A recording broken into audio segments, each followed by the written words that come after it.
Have you ever wondered why some people seem to effortlessly accumulate wealth while you remain trapped in a cycle of financial scarcity?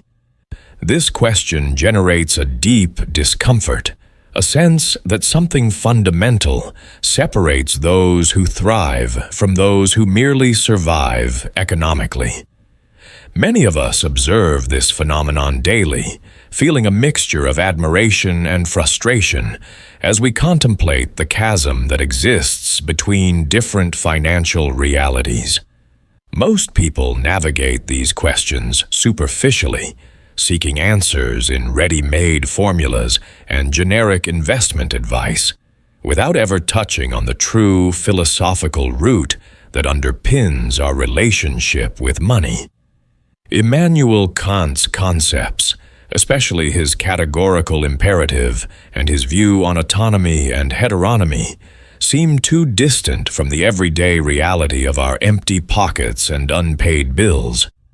This distance creates an invisible barrier between the profound knowledge that could transform our financial condition and the practices we maintain out of pure habit or immediate necessity. You've probably felt that sense of inadequacy when trying to understand why your financial decisions aren't producing the results you desire. That feeling that something essential is missing from your understanding of the true nature of prosperity.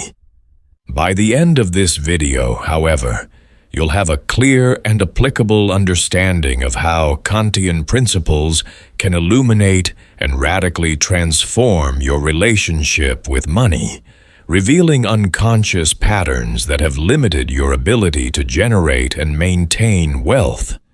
This knowledge will not only expand your theoretical understanding, but will also offer a new lens through which to view and completely reconfigure your everyday financial decisions. Understanding now how Kantian philosophy relates to your finances can make an immediate difference in the quality of your economic choices and the path that will lead you to the financial freedom you so desire. I invite you to embark on this journey of philosophical discovery that goes far beyond superficial financial education techniques, delving into the profound realm of the principles that truly govern wealth creation. The financial disparity we observe around us is not merely an economic phenomenon, but fundamentally a manifestation of different structures of thought. Kant, in his Critique of Practical Reason, establishes a crucial distinction between heteronomy and autonomy that applies directly to our relationship with money.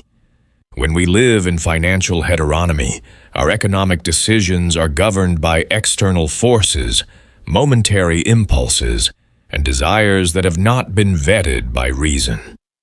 We observe people around us buying on impulse, taking on debt to satisfy needs created by advertising, working in jobs they detest only to maintain a pattern of consumption that further enslaves them. This is the heteronomous condition that Kant would identify as a form of self-imposed minority, a refusal to use one's own understanding without the guidance of others.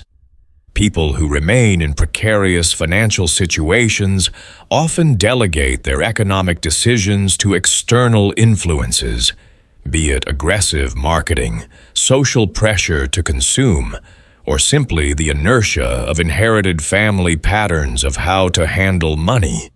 Hypothetical imperatives dominate their financial lives. If I want to be socially accepted, I must buy the latest smartphone. If I want to appear successful, I need a luxury car. These conditional imperatives govern their decisions and keep them in a perpetual cycle of scarcity and anxiety. In contrast, those who achieve lasting financial prosperity often demonstrate what Kant would call autonomy. They govern their financial decisions based on universal principles that stand the test of rationality. Their economic choices are not based on momentary impulses, but on maxims that could be universalized without contradiction. Consider the maxim: I ought to spend less than I earn and invest the difference consistently. This is a proposition that could be universalized without logical contradiction, becoming what Kant would call a financial categorical imperative. If everyone acted according to this principle, there would be no systemic contradiction. On the contrary, there would be greater overall economic stability. The financially autonomous person asks, not simply, can I buy this, but should I buy this? Submitting every decision to the tribunal of practical reason. This subtle but profound distinction between power and duty represents the boundary between heteronomy and financial autonomy that Kant helps us understand. I'll pause here and ask you directly. How many times have you felt lost trying to understand why your financial decisions don't reflect the rationality you believe you possess in other areas of life? That feeling that there's a deeper principle governing wealth creation, but somehow remains out of your reach? You're not alone. Many of us carry this quiet restlessness, this desire to truly understand the fundamental questions Kant posed and how they relate to our ability to generate prosperity. I'd love for you to share your experience in the comments. It could be something simple, like, my biggest difficulty applying rational principles to my finances is... Your comment not only helps me create content more targeted to your real needs, but also creates a community where others, who may be facing the same financial obstacles as you, can feel understood and less alone in their journey toward economic autonomy. It's through this sincere exchange that we grow together. So please pause the video for a moment and share your experience. Your voice matters more than you might think in building a community that seeks financial wisdom based on sound philosophical principles. Kant offers us another fundamental concept for understanding the disparity between those who prosper and those who remain in financial difficulty, the distinction between phenomenon and noumenon. In the financial context, the phenomenon represents the superficial appearance of money, its nominal value, its immediate purchasing power, and the possibilities of consumption it provides.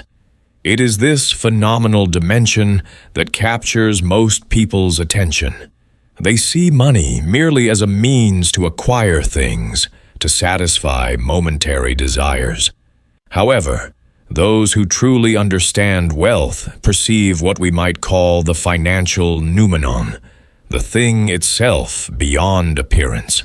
They recognize that money represents freedom, possibility, time, autonomy, the capacity for choice.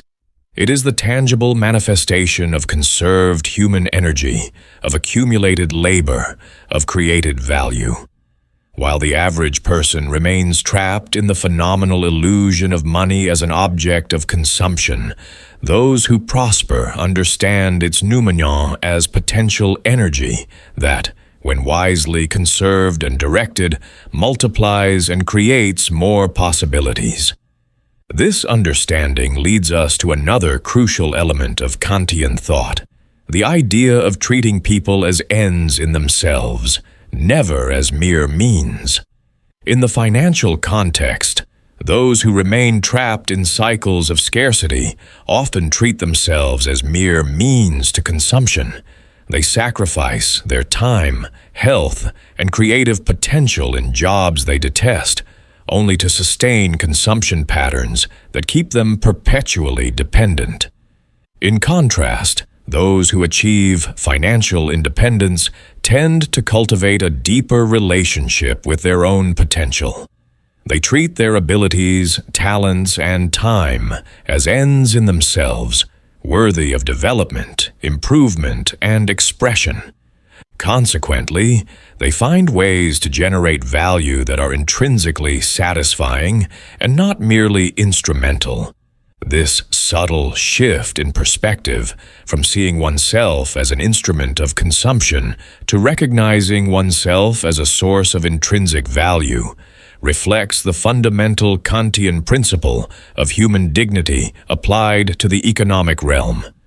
Consider also how Kant's concept of duty applies to our finances. For Kant, acting from duty means doing something not out of inclination or expectation of reward, but out of respect for the moral law. In the financial context, we can observe how those who prosper often develop habits of saving, investing, and creating value. Not because these behaviors are immediately pleasurable, but because they recognize their duty to their future selves. They understand that financial responsibility is not an option or preference, but a rational imperative. While many remain trapped in patterns of immediate gratification, sacrificing their future on the altar of the present, those who achieve financial autonomy act according to what we might call an ethic of financial duty. They save not because it is pleasant, but because it is right. They invest not because it is exciting, but because it is necessary.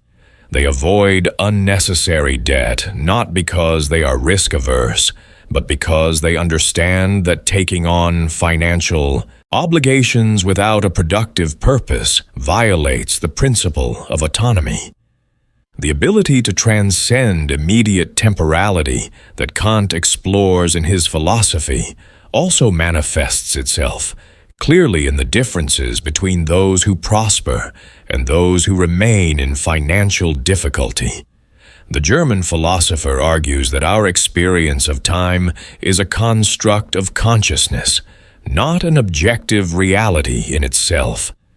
People who develop prosperity demonstrate an extraordinary ability to project themselves mentally into the future, to anticipate long-term consequences, to sacrifice immediate benefits for greater rewards down the road. They can visualize and feel the reality of their future selves in a way that transcends the ordinary experience of temporality. In contrast, those who remain in financial difficulty often demonstrate what we might call temporal myopia, an inability to vividly conceive of the future and its needs. This limitation is not merely a flaw in character or discipline, but a true difference in perceptual structure, in the way consciousness organizes temporal experience, something Kant helps us understand in his transcendental aesthetics. The question of freedom, central to Kantian thought, also illuminates our understanding of the dynamics of wealth. For Kant, true freedom does not consist in doing what one wants, but in acting according to principles self-determined by reason. In the financial context, we observe an apparent paradox. Those who exercise greater discipline, who impose more restrictions on their consumption impulses, who follow consistent financial rules, are precisely those who achieve greater economic freedom in the long run. In contrast, those who easily succumb to every impulse, who exercise their freedom to consume impulsively, to take on debt casually, to avoid rigorous financial planning, often end up in situations of profound restriction and economic dependence. This paradox perfectly reflects the Kantian conception that true freedom is not the absence of rules, but rational self-determination, the ability to give oneself one's own laws based on universalizable principles. The person who governs themselves by rational financial principles is not less free for restricting their current consumption.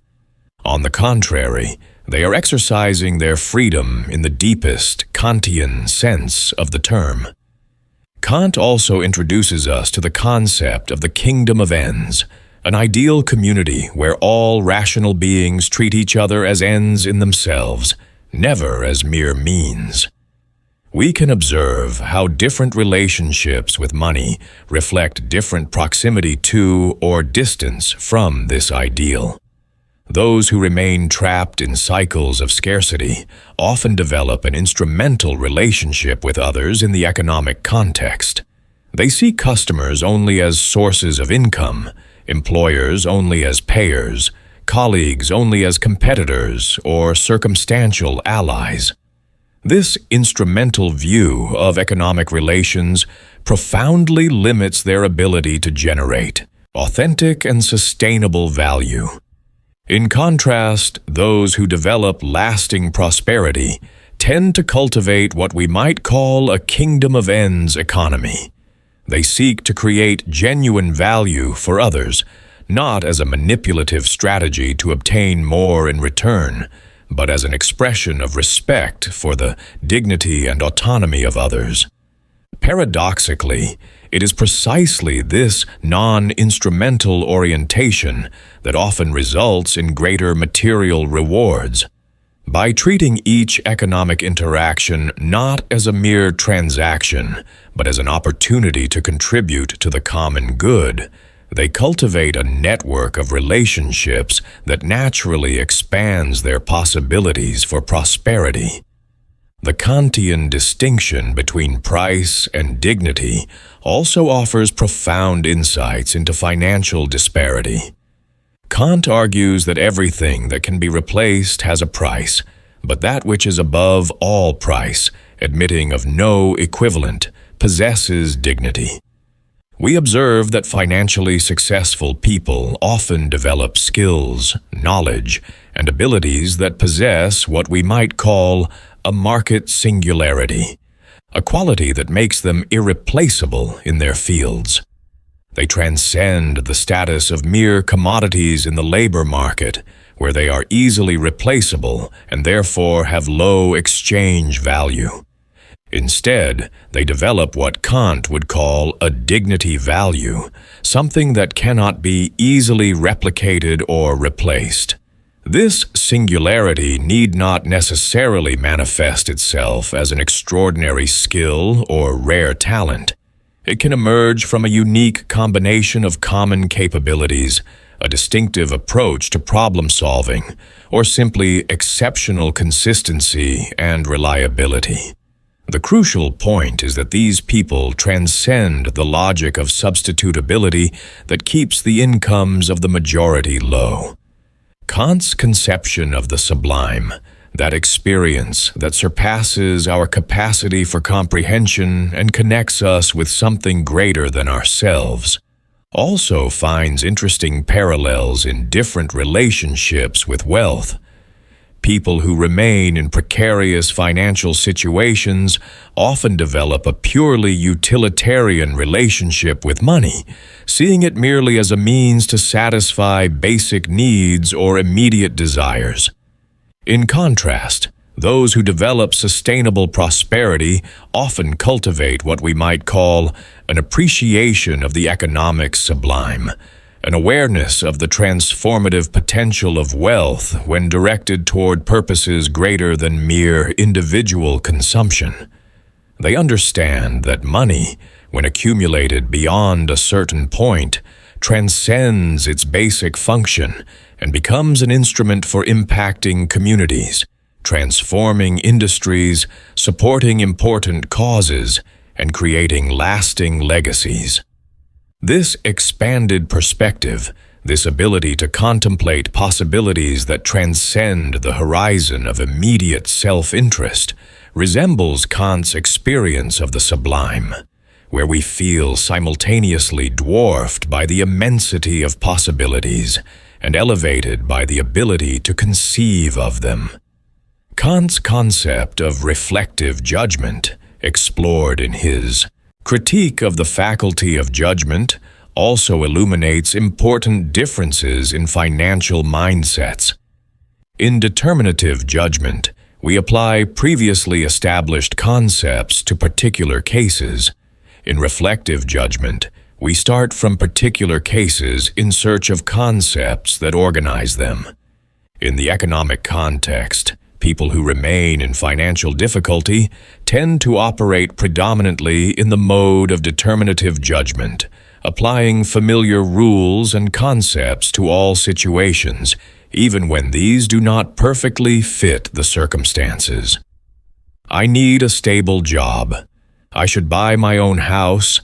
I have to go to college to be successful, are examples of determinative concepts that can limit the ability to respond creatively to a constantly changing economic environment. In contrast, people who develop prosperity often demonstrate a greater capacity for reflective judgment, closely observing economic reality in search of emerging patterns, uncategorized opportunities, and possibilities that have not yet been conceptually structured. This cognitive openness, this ability to temporarily suspend pre-established categories, to allow the emergence of new modes of understanding, constitutes a significant advantage in an economic environment characterized by accelerated change and constant disruption. Kant's philosophy of human sociability also offers valuable insights into wealth creation. Kant identifies an unsociable sociability in human nature, a simultaneous tendency to seek the company of others and to isolate oneself, to cooperate and to compete.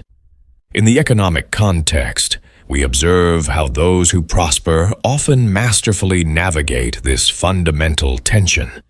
They understand the need for collaboration, to build networks, to generate value for others, but simultaneously cultivate independence of thought, the ability to diverge from consensus, and the courage to follow personal intuitions even when they clash with conventional wisdom. In contrast, those who remain in financial difficulty often fail to balance these opposing tendencies. They either isolate themselves excessively, missing opportunities for synergy and mutual support, or they conform completely to social expectations, sacrificing the originality and authenticity that could differentiate them in the marketplace. The delicate balance between sociability and individuality, cooperation and distinction, which Kant identified as the driver of historical development, is clearly manifested in the divergent economic trajectories we observe around us. Finally, the Kantian distinction between knowledge, opinion, and belief illuminates another crucial aspect of the differences in prosperity. Kant differentiates knowledge, which possesses both objective and subjective certainty, opinion, both objective and subjective uncertainty, and belief, subjective certainty despite objective uncertainty. In the financial context, we observe how economically successful people often develop what we might call authentic, financial knowledge based both on objectively verifiable principles and on deeply held subjective conviction. This knowledge transcends both mere financial opinions, hunches, and assumptions without solid foundation, and financial beliefs, subjective convictions lacking objective verification. True financial knowledge emerges from the combination of systematic study, practical experience, and critical reflection, creating a solid foundation for sound economic decisions. In contrast, many remain trapped in cycles of scarcity because they operate predominantly at the level of opinion, passively absorbing financial information without critically processing it, or belief, clinging to culturally inherited convictions about money without ever subjecting them to the test of reason. If you've ever felt overwhelmed by the complexities of philosophical thought and its application to financial matters, know that you're not alone on this journey. The path to understanding Kant and its relevance to our relationship with money doesn't have to be lonely or confusing. I invite you to subscribe to the channel and join this community of people who, like you, seek clarity amidst the maelstrom of fragmented information about philosophy and finance. By subscribing, you'll receive weekly reflections that transform seemingly inaccessible concepts into practical insights for your financial life. We're not just studying philosophy, we're learning to think more deeply about money, to question our economic decisions more wisely, and to live with greater purpose and prosperity. Click the subscribe button now, not as an obligation, but as a gift for your own intellectual and financial development.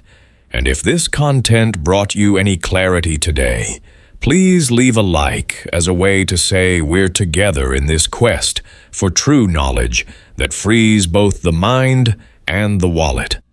Remember, understanding Kant is not just an academic exercise.